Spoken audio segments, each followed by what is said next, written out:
Real quick, before we start the video, I want to apologize for the delay in these stories. I've been writing these scripts while I'm at work, and sometimes life has a way of messing things up. But regardless, I'm back. My next few D&D stories will probably cover more positive concepts, since these negative ones haven't been too great to record. With that said, though, let us get on with part 3 of my DMNPC series. What's going on, guys? This is Kane Reval, and we're diving back into the stories of my brother's DMNPCs.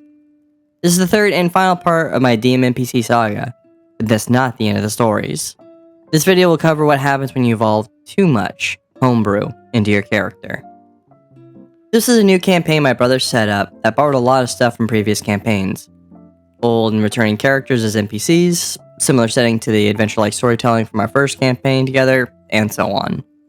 Both Zav and Wolf returned for this campaign, but were relegated to being something similar to merchants, in a way.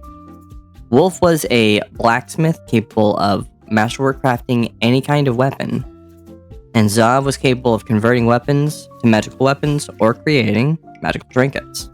This system was so much better than his previous campaigns, as long as there was a reason for all of these upgrades at level 1. I brought in a returning character as well, borrowed from a previous campaign with my other DM friend, Galahad. This is the same Galahad I played in Palladium as a mind mage. I talked it over with my brother before introducing the character, who seemed to be on board with me staying as a mind mage for the campaign, with the stipulation being that I needed to avoid using overpowered psionics, which I was okay with. While I'd like to go into the depths of Galahad here, I'll wait for a different video. The first few sessions went by really well. We had plenty of time to learn about each other's characters and even form bonds before too long. That's when we were introduced to the main story, you could say, of the campaign.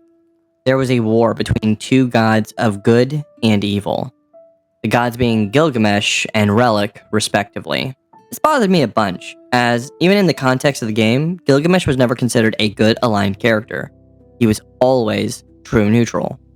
And up to that point, he wasn't even a complete god. Instead, only a vessel for a different god. But it got worse. It was clear that my brother wanted Relic to be the one that everyone aligned with, as Relic would give boons and additional powers to those that came to him. All Gilgamesh would do is say, "I'm old," and fly away. So aside from the blatant deconstruction of my previous character, this was also the time that my brother brought in his own character, an anthropomorphic wolf-like character named Blain. So a unique race doesn't seem too bad, as long as he isn't busted stat-wise. I don't think any of us would have minded. But then he went over his class and abilities. He was some sort of bio-warrior who utilized radiation to inflict debuffs to his enemies in the form of stat reductions. Again, not a bad idea on its own. The idea is actually pretty neat, if it's got a good in-game restriction, such as spell slots or a once-a-day kind of ability. But then the bombshell hit. He told us about his aura, which was always active. This aura forced people to make a will save to not have their stats reduced, and Blain's emotions could flare up and cause his aura to become larger. The worst part is if you failed the will save, your stats would be permanently reduced by 1d6, and you'd have to roll again to ensure that you weren't affected.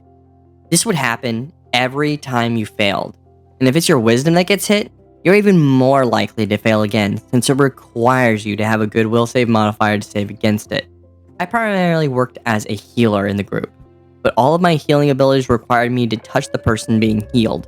Knowing though that every heal meant I was risking myself losing several stat points permanently, I avoided healing Blain entirely. But the moment of truth that made me check out of the game personally was when we were introduced to Blain's god about halfway through the campaign. For one reason or another, seeing his god makes him so overwhelmed with emotion that his aura encompasses the entire battlefield we were in, forcing everyone to make some sort of absurd will save. I can't remember what it was, but all but one of us failed, and there was one player who failed repeatedly. Over 30 times, to the point that his stats were so low that it was impossible for him to save without rolling a 20. Only then did my brother finally say he could stop trying to save. That is 30d6 of permanent stat reduction. It's awful, because you know he'll likely never play the game again. But that was enough for me to pack up too. It was obvious everything about this character was homebrewed. There's no radiation damage type in Pathfinder, There's no Bio Warrior class. Knowing that, why would you create a class that actively harms your allies? Why would you make a homebrew class that's whole gimmick actively makes your character a liability? To me, this is the worst character my brother ever made. From the ground up, he was designed to be a thorn in the side of the adventuring team, and it ruined what could have been, if nothing else, an interesting campaign. So how can we go about fixing it? I spent the better part of all of these videos tearing into these characters, but I've never offered a real way to fix any of them. Let's start with Zav, since this is where it all began. Having him as an alchemist should be fine, but he should be completely removed from combat encounters. Having him around would be fine if he gave us a reason to go adventuring in the first place. He could accompany the party and give advice on how to go about doing certain things. Basically, make him all book smarts, with no battle capabilities. Taking him out and having the party fight level appropriate enemies would fix most of the issues involved with combat. Next would be Wolf. First things first, remove the absurd level and stat points. If he's to be some sort of war hero, have him be closer to level 11 or 12 with appropriate stats to compensate. Remember, a level 20 is something legendary, something most people are incapable of. Remove the level 2 fight against the dragon and the fights against Wolf. These fights never amounted to anything tangible. They were strength checks and god railroading, which just sucks. The Spine Sword should also return to its original incarnation, dealing the appropriate amount of damage. Lastly, while I like the idea of multiple levels of rage, the concept here is too complicated and overpowered. There's a reason most buffs in tabletop games don't multiply your stats, so a standard rage progression would be needed.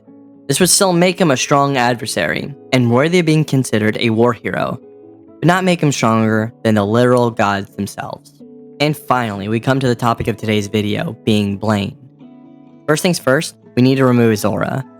The aura only serves to hurt the party, as it was never used in an effective way against the enemy. Instead, if you wanted to go down this route, it could cost him a spell slot or something, as long as it has a cost and can't be spammed. Say, he could use his main attack with his claws to deal radiation damage and reduce a specific stat, then activate his aura to give those points to his allies. To compensate for this, it would deal minimal damage. It works to both debuff enemies and buff allies. It could be something as simple as a -2 reduction for the enemy and a +2 addition to allies. This could increase as the player gains levels, up to a +6 or so max when they hit a high enough level. This alone would be enough to get rid of most of the issues with the character. The stat increase and reduction also shouldn't be permanent either. Something like 10 turns seems balanced, even for long-term fights.